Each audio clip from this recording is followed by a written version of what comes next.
Let us start with a prayer. Om Ajnanatimirandhasya Jnananjanashalakaya Chakshurunmilitam Yena Tasmai Shri Gurave Namaha Namo Vishnupadaya Krishna Pristhaya Bhutale Srimate Bhaktivedanta Swamin Iti Namine Namaste Saraswati Deve Gauravani Pracharine Nirvishesha Shunnavadi Paschatya Deshatarine Jai Jai Shri Krishna Chaitanya Prabhu Nityananda Shri Advaita Gadadhara Shrivas Adi Gaura Bhakta Vrinda. Everyone can raise your hands like this. Hare Krishna, Krishna Krishna, Hare Hare, Hare Rama, Rama Rama, Hare Hare. Hare Krishna, Krishna Krishna, Hare Hare, Hare Rama, Rama Rama, Hare Hare. Hare Krishna, Krishna Krishna, Hare Hare, Hare Rama, Rama Rama, Hare Hare. Mukam karoti vachalam Panghum langhayate girim yat vande Shri Gurum Dinataranam Paramanand Madhavam Shri Chaitanyeshwaram.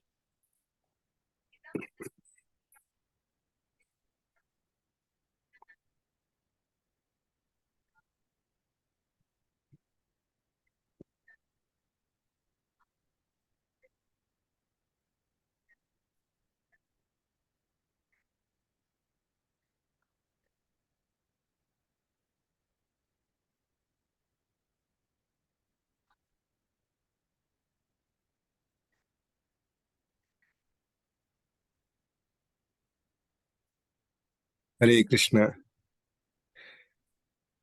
I hope all of you are doing well. Um, just one quick question. I see someone with name JS. So if you can just unmute and tell your name, then I'll update your. Hare Krishna Babu. I am Jayesh. Oh, Jeshru. Okay. Hare Krishna Jeshru. I'll just rename your name. Thank you for joining, Prabhu. Hare Krishna Param Prabhu. Hare Krishna Ruchita Mataji. Hare Krishna Lalu Kaku. Hare Hare Krishna. Krishna Prabhuji. Yes, Hare Krishna. My Dandot pronounced to all of you. So I seek all of your, I seek the blessings of the Acharyas, the Parampara Acharyas, Srila Prabhupada, Jagarutu Srila Prabhupada, and all of you, so that okay, the right words come out of my mouth, and it is purifying to all of us. So with that, we start the class. Today, I'm hoping it will be a very short class, but I wanted to, I was just thinking like, okay, what I wanted to share in this class. And I want to start with a short story actually about my own life. So several years back, more than 2 decades back, I came to US, and this is way back in 2002. That was my first visit to US. I knew nothing about US. And at that time, I was staying. I was not married, so I was staying with some bachelor guys. I was not into Krishna consciousness. So, and this was, I was staying in Los Angeles. So during that time, my roommates, like, okay, they were going for a trip to a different place, San Diego, and I knew nothing about US. But what happened is, like, okay, when they were driving, so they had the driver's license, everything. We rented a car, and when they were driving, so my roommate was driving, and he was, of course, like, okay, everything was very new to me. I saw that, okay, he was driving at very high speeds, and then I asked him, like, okay, what speed are you driving? So he was driving at 90 miles per hour, and this is unthinkable, like, okay, from the then infrastructure of India coming from there. Okay. So I was like, okay, oh, this is this okay? I said, yeah, the road is clear. We can drive. And then as he continued to drive, after some time, there was a siren. that went on. Oh, it was the cops just right behind us. So he was, we were just stopped by the cops. They asked us to stop, and then cop came and he said, like, why are you driving at this high speed? Do you know the speed limit? It's just 70. And you were driving at, I think it was 65 miles per hour. So he was driving at 90. So he said, at that time, the cops said that, okay, do you know you are driving at more than 25 miles per hour? If I want, I can put you behind bars for driving at that high speed. You are driving at over 25 miles per hour. And he was, I think he was at that point of time at 95 or something. So I think that in California, there is a rule over 30 miles, they can put behind bars. Um, so, so then I understood that the thing that I gathered from this was like, okay, it's not that, okay, whatever we want, we can drive at that speed, and which I was having a thrill before that. Thrill turned out to be a it was a difficult situation for us. Why I'm sharing this is because I got to know that, okay, oh, there are some driving rules that applies, right? So um, so whatever we are doing, like, okay, so let's say, like, okay, as citizens, some of us, like, okay, are in US, some of us are in India, some of us who may be watching this video maybe in different countries, but in any country that we reside, we know that there are some laws of the country, of the city, of the wherever, whichever place that we are living. Even in some cases, like, okay, if we are living in an apartment community or in a society, there are some laws uh, of that particular domain that applies to us.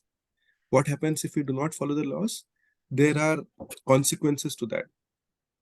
So if someone is not abiding by the laws of the country, of the geography, then in that case, they may have to pay penalty. They may have to go in jail or so, right?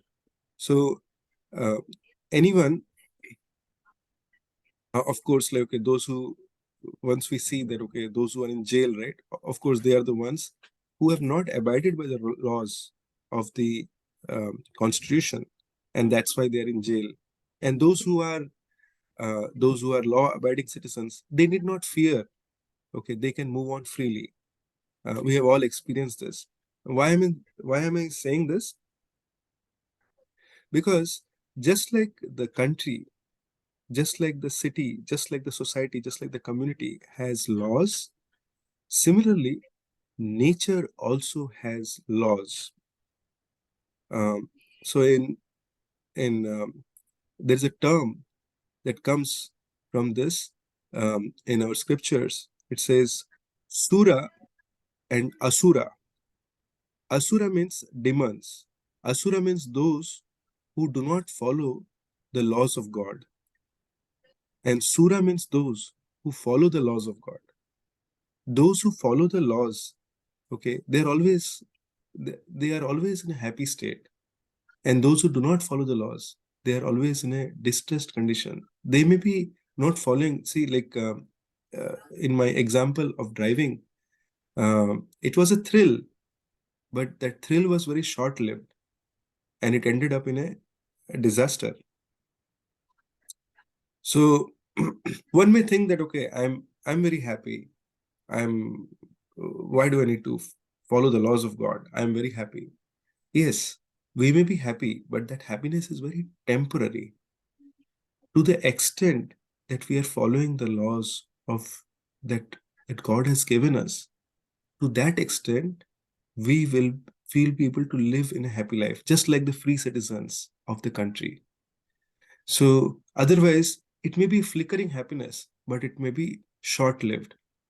So and let's take an example.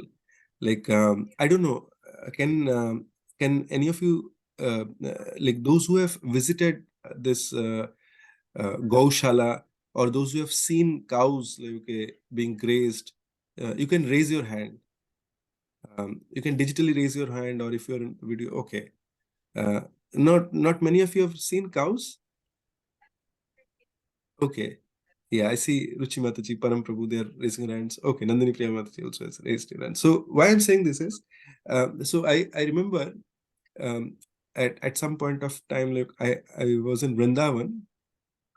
So in Vrindavan, like I used to, I used to, wherever we're staying, just next to that, there was a family who owned few cows.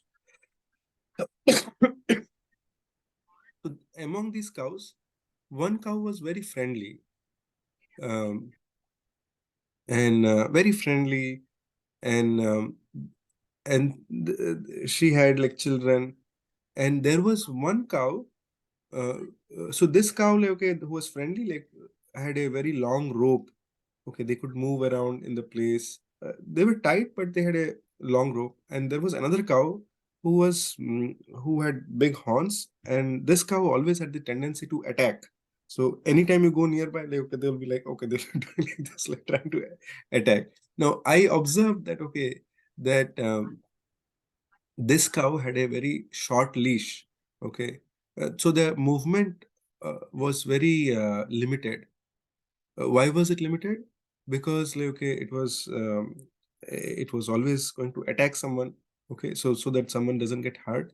And the other cow who was very friendly, like, okay, who would when the master would give food, like they will be always come there to eat food. Like anyone who is visiting their house, like, okay, they are always very friendly, very greeting. So this, why I'm saying this is a nature that, okay, one who is in sattva gun, very friendly nature, like, okay, following the rules, following the law abiding person, that person has more freedom. Why I'm saying about freedom is many people look for freedom in this world. Everyone wants freedom. Okay, I want freedom from uh, like I want to be able to do things that are that give me pleasure, that give me happiness, right? Who doesn't want freedom? Now, is there anyone who does not want happiness? Okay, let me put it the other way around. Who all wants happiness always? Yeah, you can raise your hands. Yeah.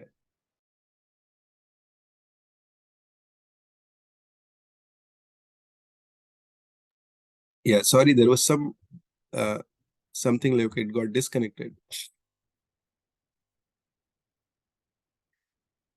So, so I see that, okay, some of you, okay, I just see um, only one hand. Okay, I see some of the other hands going up actually, who want happiness. And I see some some who have not raised their hand, they are not looking for happiness. So, so anyway, like basically the point is everyone is looking for happiness, and everyone, we want to have the happiness. Like, okay, sometimes like, okay, the freedom gives us happiness. But let's take the example of a kite.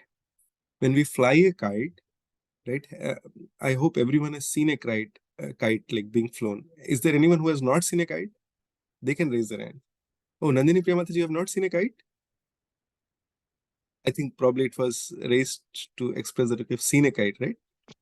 Yes, yes, Prabhuji. Okay. So, so in the example of a kite, it's if you see the kite when it is flying, right?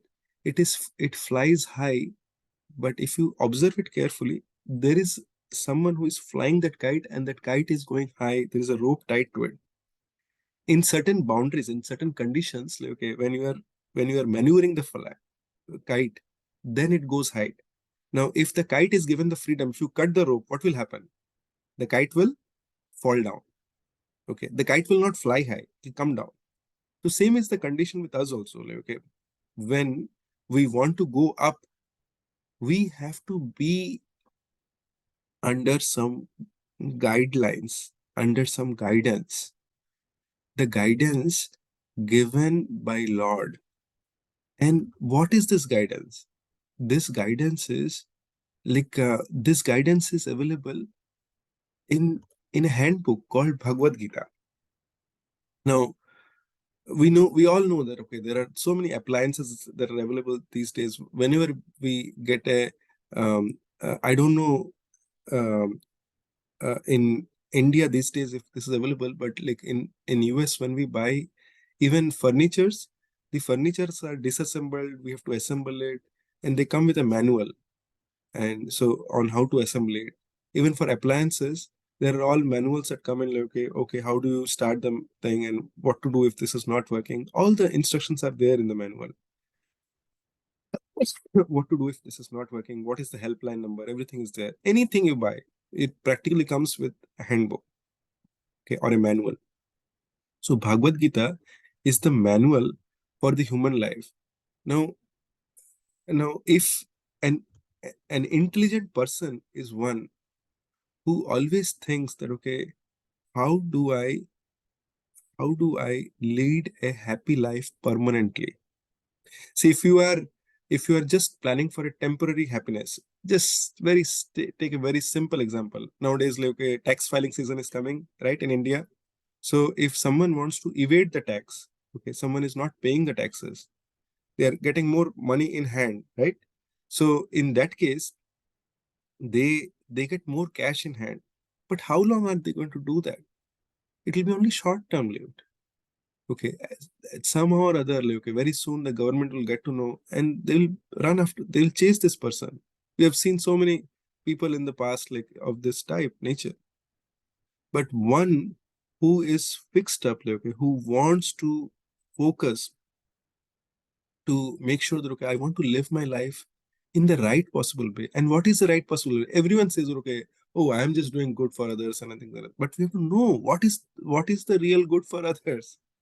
Unless and until we know that, it will not help us. So why I'm saying this point, I may have covered some of these points earlier also, but why I'm saying this is sometimes this gets, although we hear this, we feel inspired, but somehow or other this goes in the back of the mind. So within Bhagavad Gita, we have not we have covered some aspects of this, but we have not covered the entire Bhagavad Gita. How do we get the essence of this? The essence of Bhagavad Gita is, we will go step by step, we'll go chapter by chapter into Bhagavad Gita. But before that, knowing the essence is very important. In the essence, Krishna says, Sarva Dharma Parityaja Mam Ekam Sharanam Rajam. Mam Ekam Sharanam Rajam. Aham Tvam Sarva Papebhyo Moksha Shami Mahasucha. Krishna is saying, Sarva Dharma, all types of religions, all types of businesses, Sarva Dharma Parityaja, abandon all types of business. Mam Ekam Sharanam Raja. Mam Ekam means only myself. Okay. Ekam, one, only myself. Sharanam Raja, surrender unto me.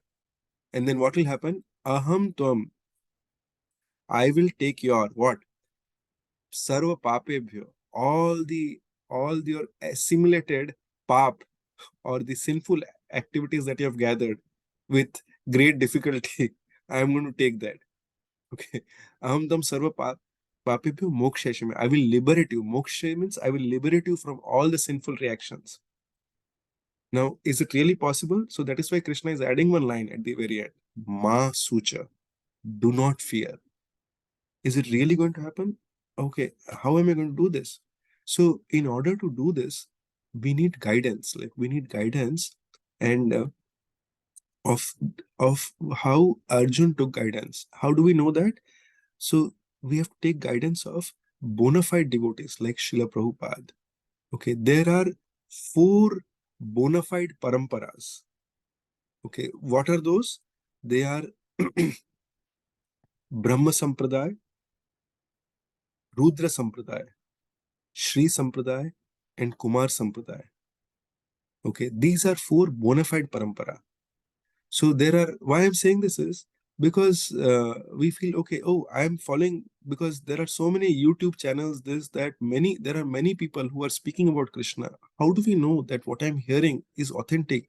How do we know that what I'm hearing will give me the same mood because to know Bhagavad Gita, we have to know Bhagavad Gita in the mood that Arjun understood it from Krishna. And that we can only understand from bona fide sampradaya. And what is that bona fide sampradaya? These are the 4: Brahma Sampradaya, Rudra Sampradaya, Kumar Sampradaya, and Shri Sampradaya. These are, Krishna is personally giving this knowledge to Brahma, Lord Brahma. Then Rudra is Lord Shiva, Shri is Lakshmi Devi, and Kumar is Chatush Kumar. Okay, And from these four pillars, or from these four sampradayas, there are different acharyas who come in. Anything outside of this is considered non-bona fide as per our scripture. So you may see many gurus who have become gurus, but they may not be coming from a very bona fide sampradaya, or they may not be coming from at all a bona fide sampradaya. Most people do not know this. So ISKCON, Srila Prabhupada, like he comes under the Brahma Sampradaya. It's Brahma Madhva Gaudiya Sampradaya. So these are like different acharyas who came in that line, actually, in that Brahma Sampradaya. So from descending from Lord Brahma.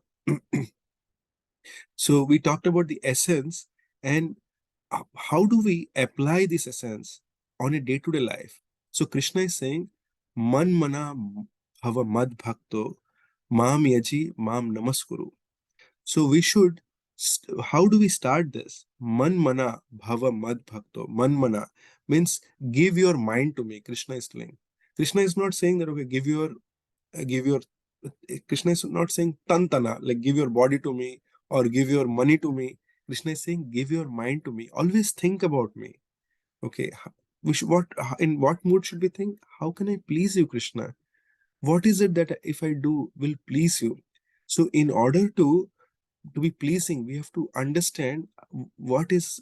So Bhagavad Gita, Bhagavatam, it gives us a treatise on, like, okay, how we can please Krishna. Okay, Mad Bhakto. Krishna is saying, become my devotee. Okay, what is the meaning of devotee? Devotee means one who is devoted. One who is, how do we think of Krishna?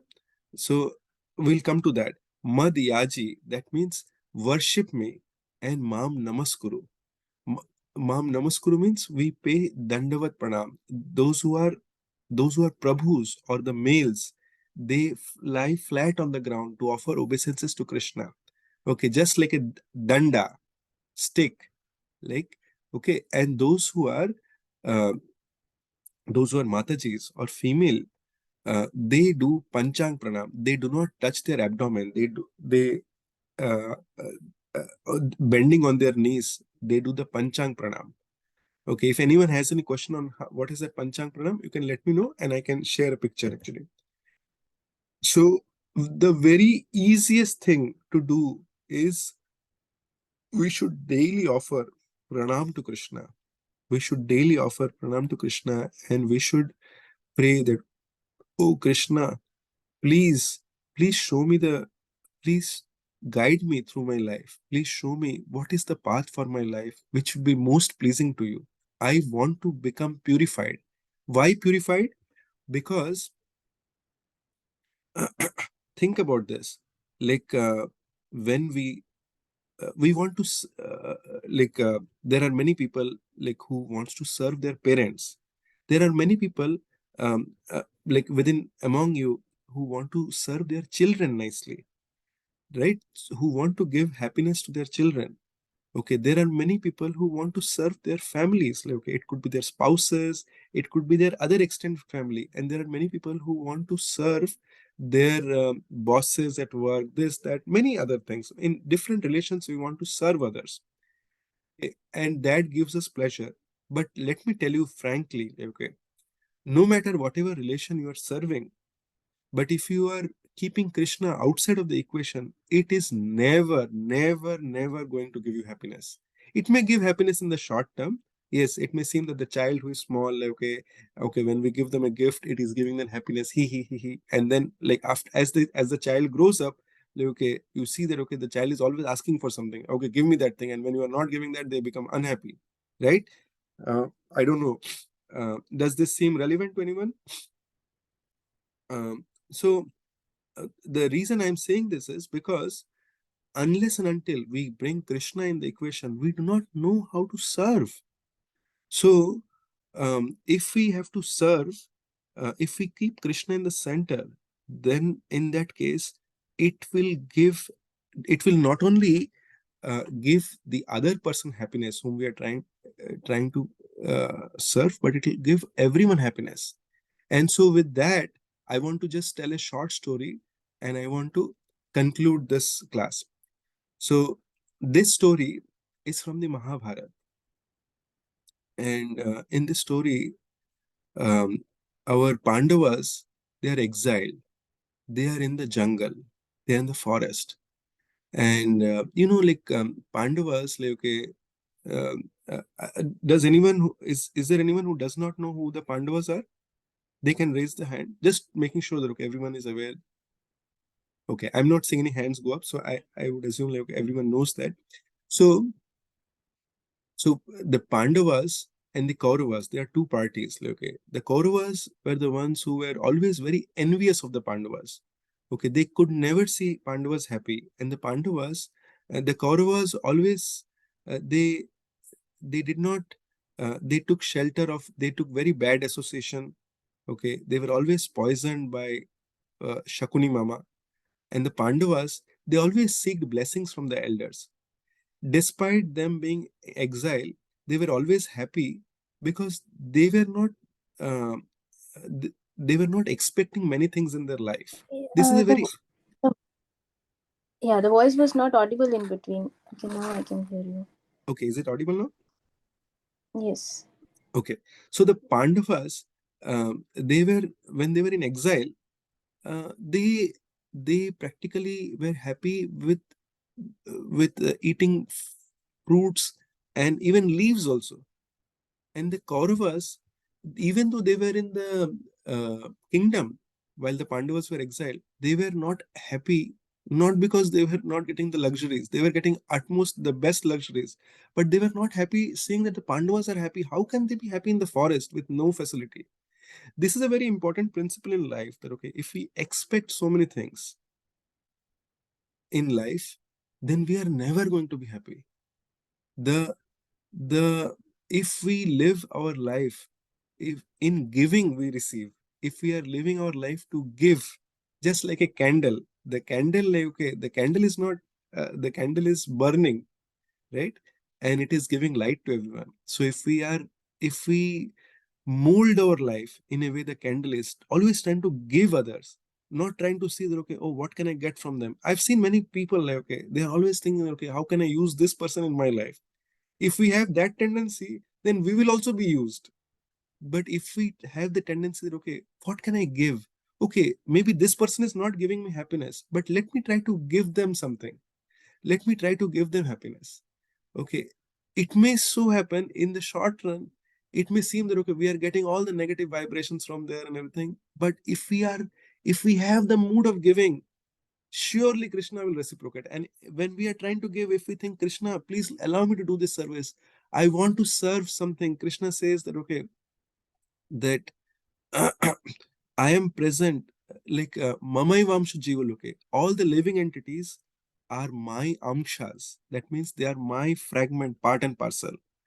So each and every living entity, it does not, we have made this sectarian things like Hindus, Muslim, this, that, but Krishna is saying that, okay, all living entities, it includes animals, insects, all microorganisms also, they are all my part and parcels. So if we think that, Krishna, this is your part and parcel, and I just want to serve you by serving this person, and in our mind we think, we don't have to tell it loud, and just we are, as we are serving, this way it is pleasing Krishna. It may not reap us immediate results as we want to. Okay, now I did, and okay, now the reciprocation. No. That is not going to happen. But in the long run, we will understand how this is working. We may not get a reciprocation from there, but we may get reciprocation from somewhere else where we may have not expected anything. Okay, so back to this story. So Kauravas, they were very envious. Okay, they were not getting, they were not becoming happy because they were seeing the Pandavas happy. And so they plotted a plan. They thought that, okay, Durvasa Muni, who is very expert. Does anyone know what Durvasa Muni is very expert in? Has anyone heard about Durvasa Muni?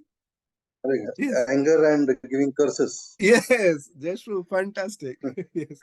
Yeah, so Durvasa Muni is very expert in giving curses. So so the Kauravas thought, okay, let us use the services of Durvasa Muni for the benefit or the so-called benefit of the Pandavas, just to put them down. So they invited Durvasa Muni and they fed Durvasa Muni very nicely, Kauravas, okay. And then Durvasa Muni was very pleased with them. So Durvasa Muni asked them that, okay, I am so happy with you. I am so pleased with you. Okay, tell me, what can I do for you? So Durvasa Muni said, okay. So the Duryodhan said, see, you are so kind, you are so compassionate, you are so merciful. And they glorified Durvasa Muni like anything. So we want you to extend your compassion to our very dear brothers, the Pandavas also. Okay, what can I do for them? Please tell me.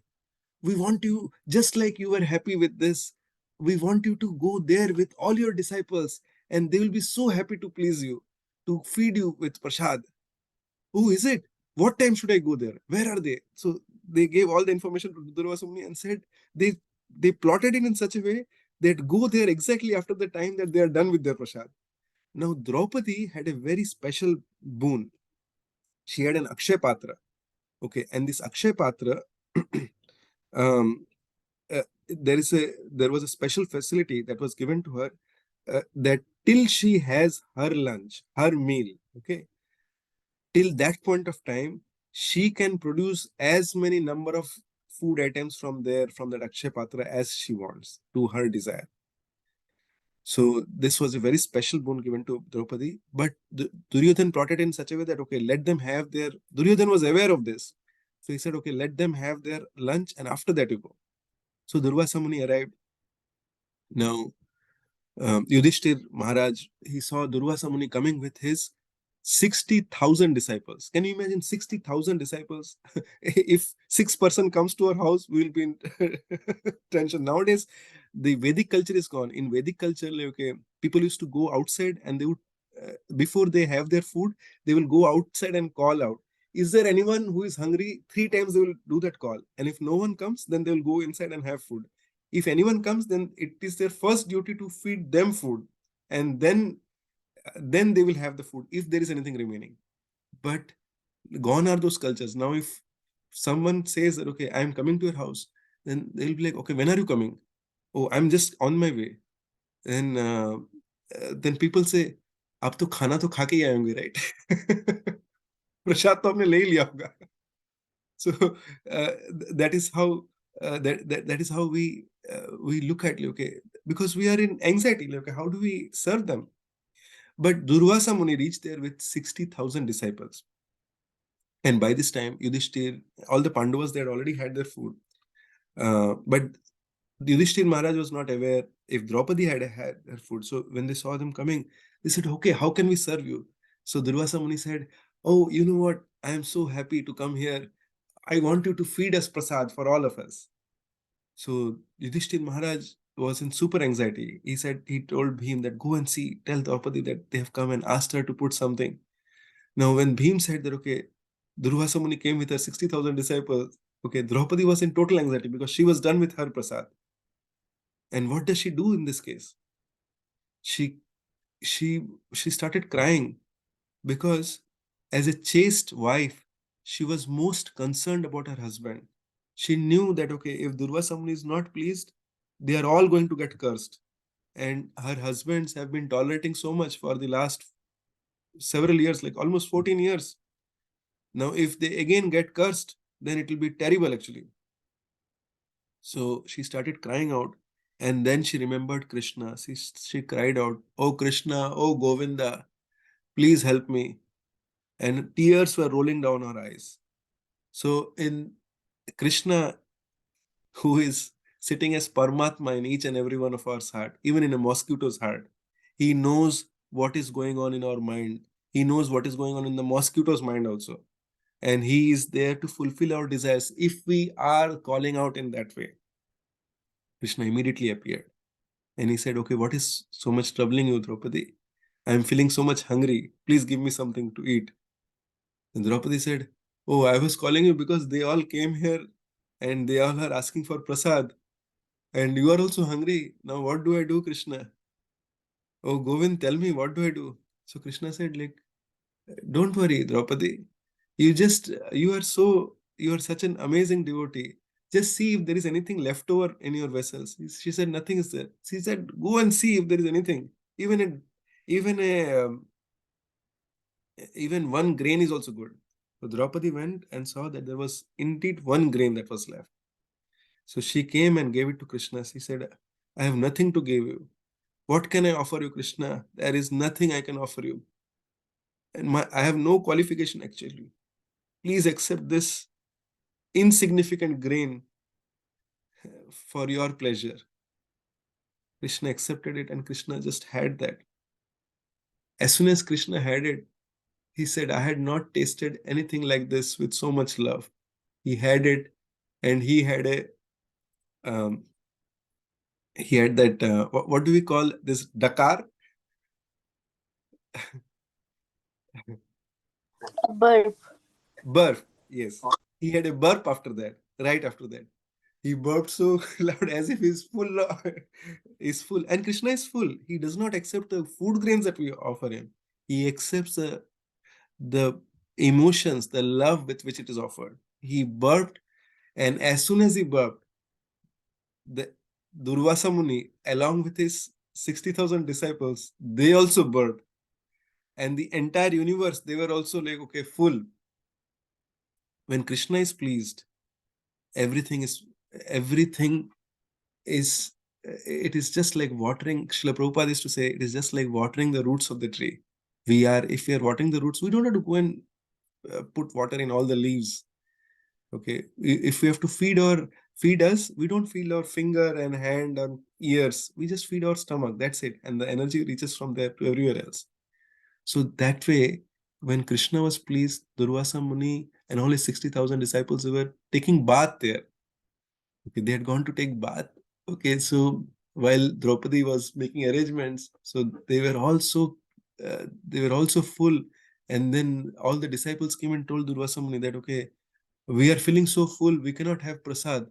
So Durvasa Muni, he was very embarrassed because he asked Yudhishthir Maharaj to arrange for 60,000 disciples and his own prasad. So he said, okay, let us run away from here, because otherwise it will be such an embarrassment. They will be ready with so much and we cannot take anything, because they were completely full, and they all ran away from there.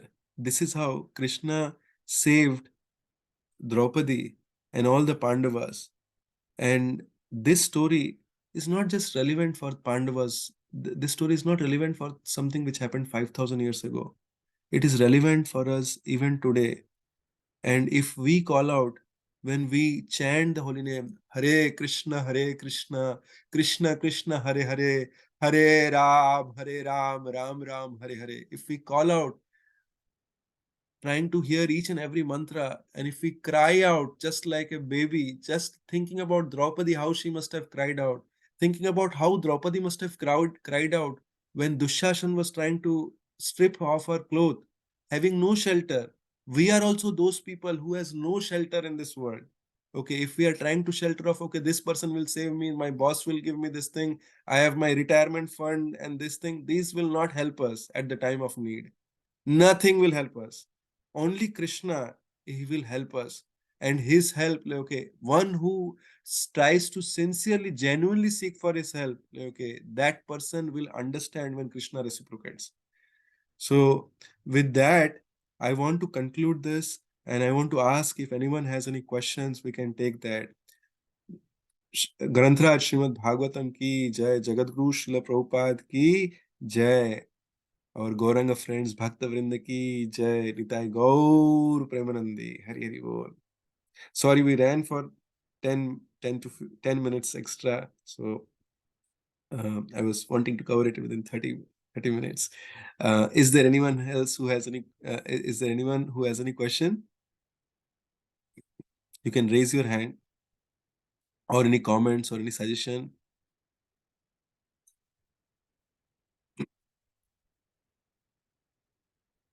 Anyone? Was this clear, and was it? Hare Krishna. Okay, I'm seeing Param Prabhu. Thank you, Param Prabhu, for acknowledging. Okay. Thank you, Shama Karunamai Mataji. Anyone else who has any comments, or we can close the class here? Anyone has any questions? Okay, fine. Thank you all very much. Hare Krishna. Please take care and have a wonderful week. We'll see you everyone next week. Yes, Jesh Prabhu, want to say something? Hare Krishna. No, Hare Krishna. Hare Krishna. Hare Krishna. Thank you all for your wonderful association.